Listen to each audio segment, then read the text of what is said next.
today, I want us to take a look at Jesus as servant. And so I want to invite you, grab a Bible or open up the app on your phone to John chapter 13.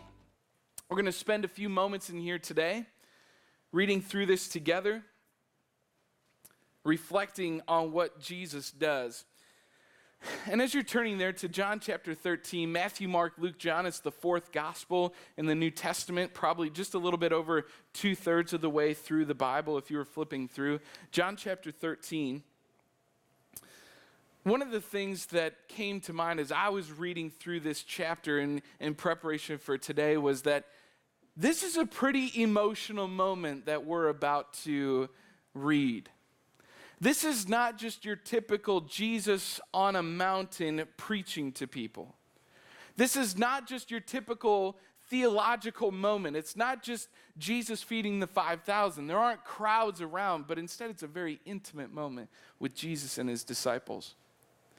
In fact, I would argue that if this was a movie, if the life of Jesus was a movie and you were watching this movie, that you would get to this point and perhaps tears would start to flow down your face because of the magnitude of this moment. I kind of parallel it a little bit to the movie of Rudy. Anybody ever seen Rudy before? Have you seen it? Absolutely. And for all the men in the room, you don't have to raise your hand, but you probably cried during that movie, right? Now, ladies, perhaps you cried to other movies, which still is not like scientifically possible for men to comprehend why you cry during those movies, because we just don't get it. And vice versa, we don't understand why you don't cry when you watch Rudy. I mean, it's just such an awesome movie that when you get to the end of it, it's actually one of only 2 movies that makes you cry, but I don't want to tell you why the movie Aladdin makes me cry. I just feel like that would just really be embarrassing. But you know, A Whole New World, when they're singing that song, it just like makes you weep, you know? And some of you are like, is that pastor being serious right now? I just hope you know I'm a fairly sarcastic person, so I only cried a little bit during Aladdin. It wasn't like the whole movie or anything, okay? But in the movie Rudy, what makes me cry at the very end of the movie is everything that happens up until that point. Rudy has such a hard road that he walks.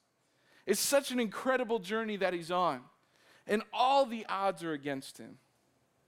Rudy faces challenges of family members dying in this journey. He faces the challenge of nobody believing in him. He tells people, one day I'm going to play for Notre Dame. Wear the golden helmet, right? And everybody just kind of laughs at him. You're never going to get there. Even if you could, you're not big enough to be on the football team. You're not fast enough. You're not quick enough. You're never going to make it. And even if you had those skills, you still don't have the grades to get into Notre Dame. But what does Rudy do? Through the whole movie, he works his way into a college, and as he gets into college, he starts working up his grades, and he has to get better grades while he's in a smaller college there in South Bend, Indiana, so that every semester he can send in a new letter asking to be admitted into the University of Notre Dame. And semester after semester, he gets turned down and turned down and turned down until finally it's his last opportunity. It's his last time applying to Notre Dame. And finally, he barely makes it and gets in. Now he's in. But he's far from making the football team. Now he's got to not only get into the university, which he's done, but now he's got to get onto the football team. And the only way that he can get onto the football team is by working harder than every other player on the team. Because he doesn't have a scholarship. He's a walk-on. He's got to earn his way every step of the journey. And so he gets in and he's on the practice squad and he makes the practice squad after several days of grueling tryouts. And the only reason why he makes it is because he's tried so hard and he's shown the effort. And every time he gets knocked down, he gets back up again. Rudy gets onto the practice squad. He makes that, never sees Saturday though. He never gets to play on game day. He only gets to play in the trenches Monday through Friday in practices with guys twice his size, beating up on him, pounding him into the ground, stuffing his face in the turf. And time again, Rudy gets back up and he keeps persevering. All this time you're watching this movie and you're just like, man, I really want to root for this guy. I want to cheer for Rudy because he's the underdog. I want to be in his corner. Finally, we get to the moment where it's the last game of the season. Rudy is not supposed to be on the team, but every player on the team goes into the coach's office and lays their jersey on the desk saying, Rudy can have my spot. And player after player after player, the quarterback, the stars, the big defensive linemen, the offensive linemen, every single one of them putting their jersey on the coach's desk saying, Rudy can have my spot, Rudy can have my spot. And Rudy gets onto the team. So at least he gets to stand on the sidelines.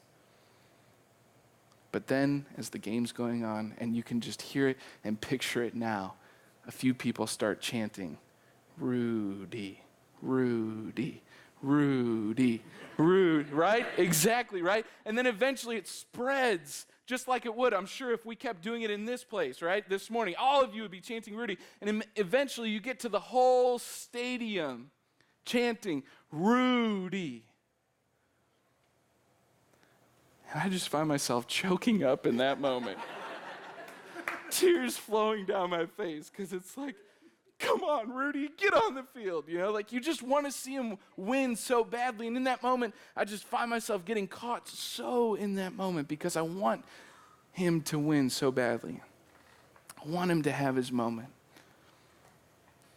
The story that John lays out for us in his gospel tells an incredible story of the journey of Jesus. And we get to this moment in John chapter 13. And John says in verses 1 and 2 here, just verse 1, it says, it was just before the Passover feast. Jesus knew that the time had come for him to leave this world and go to the Father. And you just pause right there. Jesus knows he's within hours now of being betrayed, being led off to be put on trial, taken out to a hill and crucified. It's within hours of this moment. So John says, Jesus, having loved his own who were in the world, he now showed them the full extent of his love. Now, if we had been reading through the book of John to chapter 13, like we would have watched the movie of Rudy, we would have seen some incredible things happening that would have absolutely drawn us in and brought us to this moment where we just long to see Jesus be with his disciples. And the words that he's about to share with them and the things that he's about to do for them create such an intimate moment that suddenly Jesus is not just some religious figure, but he's now your Savior, your hero, your rescuer. Because if this was the movie being played out, it would have started up in heaven, not in Bethlehem on Christmas morning. It would have not started there. It would have started in heaven, because in order to know exactly what Jesus gave up to be a servant to you and to serve us with his life, you'd have to see a picture of what it was like with him and the Father and the Holy Spirit in heaven. Perfection. No struggles, no pain, no suffering, no temptation, none of that. And then the movie would move from heaven to Jesus in a manger where livestock feed. Supposedly, God and this king as a little baby with hay and goats and cattle. And immediately you would see that this move of Jesus from heaven to earth, he's already giving up so much for you. But it wouldn't stop there. We'd fast forward a little bit more and you'd see Jesus and his family, Mary and Joseph, fleeing for their lives soon after he's born, because there were murderous threats being said and coming from King Herod, because Herod heard there's a king being born in Bethlehem, and he's thinking, I don't want to be overthrown by this little boy, so let's go kill all the little boys. So Mary and Joseph flee to Egypt to evade Herod. And then maybe you'd fast forward to Jesus as an adult, and you'd see him at his baptism. Or John is baptizing Jesus, and you hear the voice of God from heaven, and this dove descending, and you hear the Father saying, "This is my Son, with whom I am well pleased." You would see Jesus is different. What he's given up, and now he's here to walk amongst us and serve us.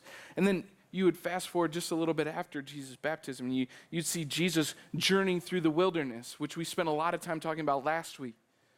Jesus journeying through the wilderness, overcoming temptation and continuing to be perfect in place of your imperfections.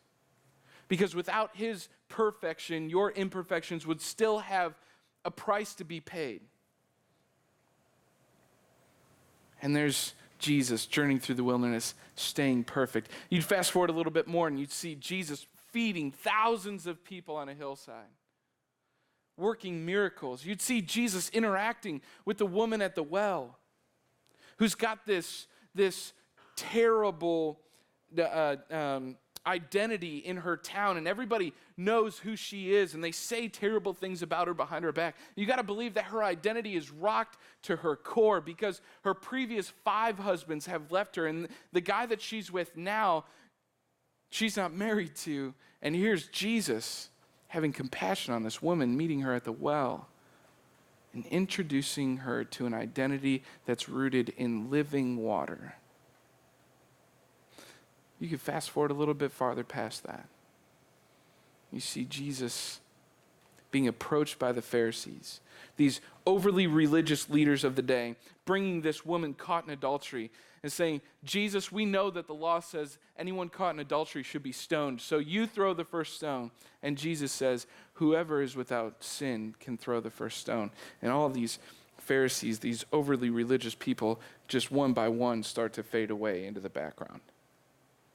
And Jesus rescues this woman. And the more and more you watch this movie, the more and more you discover that Jesus is all about serving people who nobody else wants to serve. Jesus is all about caring for people who've been marginalized. You would have seen images of these 10 men coming to Jesus with boils in their skin and flesh being eaten away because they have leprosy. And what does Jesus do? Instead of casting them farther away and say, "Don't get close to me," he draws near to them and heals them. They are the marginalized. They are the least of these. These are the people that nobody else wants to even be close to. And yet Jesus draws near to them. And this whole time, his disciples have been watching him every step of the way. They've been a part of this movie. They've been along the journey the whole time. And we find ourselves in John chapter 13, where John, now letting us know as readers, something's about to change. And when he says the words, "Having loved his own who were in the world, he now showed them the full extent of his love." If the narrator said that in the movie, you would be thinking to yourself, wait, you mean we haven't seen the fullest extent of Jesus' love? I mean, the time when he healed the lepers, that wasn't like the full extent of his love? Like the time that he cared for that woman caught in adultery, the woman at the well, you mean the guy who was lowered through the roof and paralyzed, healed, you mean that wasn't the full extent of Jesus' love? John does that to draw us into this moment, this intimate moment, to signify for you and I that here's where we see Jesus' love in its fullest extent. Be aware of what Jesus does next. Follow along with me in verse 2 of John chapter 13. The evening meal was being served. You can see the setting, right? This is an intimate setting. We're around a dinner table here. This is family. These are guys who have worked hard together. These are people who have served alongside each other. They've walked dirty roads. They've been around dirty people. They've cared for marginalized folks. And here we find them around the evening meal table. The devil had already prompted Judas Iscariot, son of Simon, to betray Jesus. Jesus knew that the Father had put all things under his power and that he had come from God and was returning to God. So he got up from the meal. Just imagine this. See this in the movie of Jesus, if you will. He got up from the meal, took off his outer clothing, and wrapped a towel around his waist. The only people who would do that were servants or slaves. Nobody else, if you had the choice to, you would never rearrange your outfit to take on the appearance of a slave. Because what you wore, just like it does today, said so much about your stature, your title, your rank in society, if you will. Yet Jesus takes off his outer garment, wraps it around his waist because he knows he's about to get his hands really dirty. Look at verse 5. After that, Jesus poured water into a basin and began to wash the disciples' feet, drying them with the towel that was wrapped around him. Jesus didn't just serve his disciples, but in every way he took the posture of a servant. Got down on his hands and knees and started to scrub the disciples' feet. Now, I don't know this for sure, but I would bet that manicures and pedicures weren't so popular back then. When you're washing somebody's feet, I mean, this is like smells you've never smelled before. Dirt and things that you've stepped in that you wouldn't want to step in having shoes on. And yet Jesus getting in there and getting his hands dirty to serve his disciples, to wash their feet. After seeing this movie, you'd just be overwhelmed. Like, this is the Son of God. He's the one who's here to rescue me. And yet he's the one with the posture of a servant scrubbing the filthy feet of people who in our corporate circles would say are his understudies. They're the people that work for him, right? They're his employees, if you will. The boss is serving the employees. And it's even more than that because Jesus isn't just a boss, but he is God. I mean, he's holy. He's without sin. And yet he's getting dirty by serving them. And the disciples just don't get it. They don't see what's going on. And so in the following verses, Jesus and Peter almost have this argument. Like, Peter's like, no. You are the Son of God. You can't wash me. I can't have you do that. I should be washing your feet. And if you skip down into verse 12, here's the question which brings it home for us today. When Jesus had finished washing the disciples' feet, he put on his clothes and returned to his place at the table. And he said this incredibly insightful question. You can just imagine sitting around the table, looking each and every one of them in the eye, slowly says, "Do you understand what I have done for you?"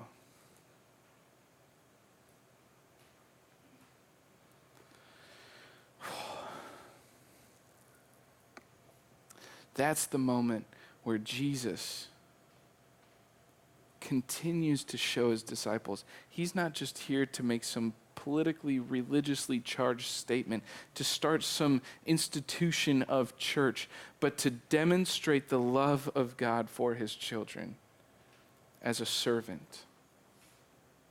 In fact, that love demonstrated even a couple chapters later. If you were to look at chapter 15, just a page over, verse 13, Jesus says these words as he's still sitting around that table with his disciples. He says, "Greater love has no one than this, that he laid down his life for his friends." And then if we were to fast forward just a little bit farther, we'd see Jesus doing that very thing. where I really believe what John is saying when he says, now shows them the full extent of his love, is this journey from this dining room table, sitting around the table, eating this meal with his disciples, washing their feet, teaching them. As he goes on in chapters 13, 14, 15, and on, then we get to Jesus being betrayed, and then he's led off to be crucified. Do you think the question, do you understand what I've done for you, takes on a whole new meaning for the disciples when they see Jesus on the cross? See, I think this question would be resonating in their minds. Yeah, I understand what you're doing for me, Jesus. You're washing my feet, and that's an incredibly nice gesture. It's very kind of you. But then as they see him on trial, and as they see him hanging on the cross, and as they see him being laid in a tomb, dead, do you think they're having flashbacks to this moment? Do you understand what I've done for you? See, here's the incredible tragedy, is that almost for each and every single one of us, the question that's been asked of you when it comes to church or following Jesus has rarely ever been the question, do you understand what Jesus has done for you? The question that's been asked of you and has probably been asked of your friends and the coworkers that you have who are burnt out on church and tired of this whole church thing is not the question, do you understand what Jesus has done for you? It's the question, do you understand what you need to do for Jesus? And so much of church is established to edify you in your morality and to make you a better person and to fix your behaviors and make you a better Christian. You guys, this morning, the only way you become a better Christian is if you more deeply believe what Jesus has done for you. That what he's given up for you in his life, his perfect life, isn't just displayed on a cross, but it's also displayed in the way that he serves you and me. The way he washes the feet of the disciples and soon after says, do you understand what I've done for you? Which means that for you and I, we don't have to have a conversation today about what you need to do to become a better Christian. We don't need to have a conversation about how you need to be a better servant. Because today I believe God's calling us to simply wrestle with this question. Do you understand what I've done for you?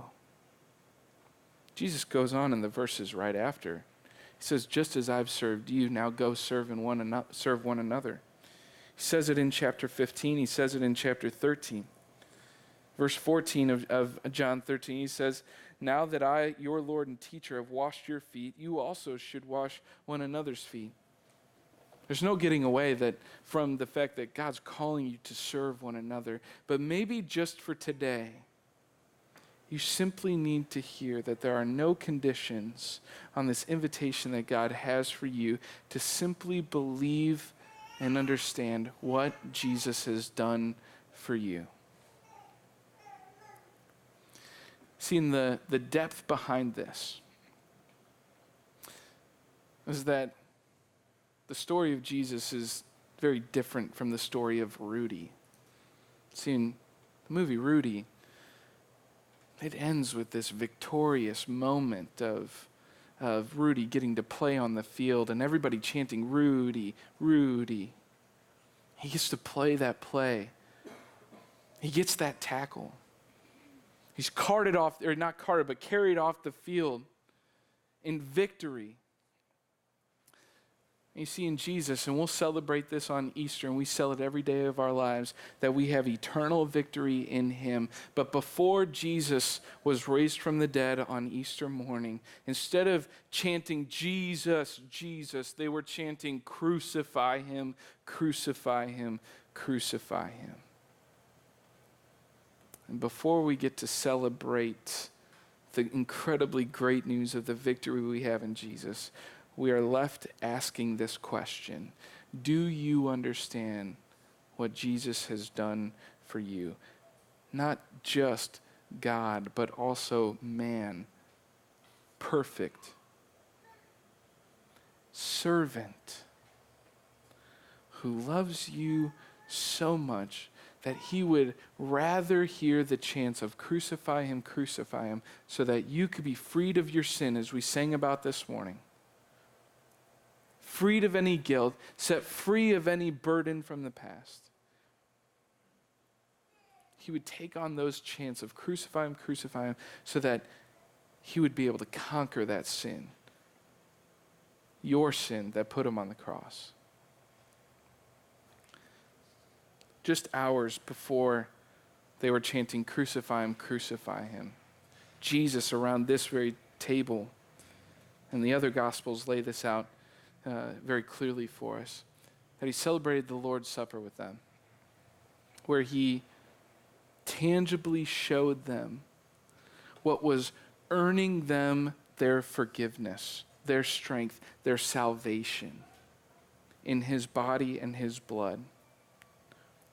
This morning, we get to do that very thing. And you're invited to take part of this tangible evidence of God's love for you, his act of service in your life, his very body and his very blood. And all he simply asks of you is that you would come to him with your sin, your imperfections, the mess of your life, and give it to him. To repent of that, as the Bible says. To give it to him and to turn from that in the power of his strength that he gives you in his body and blood.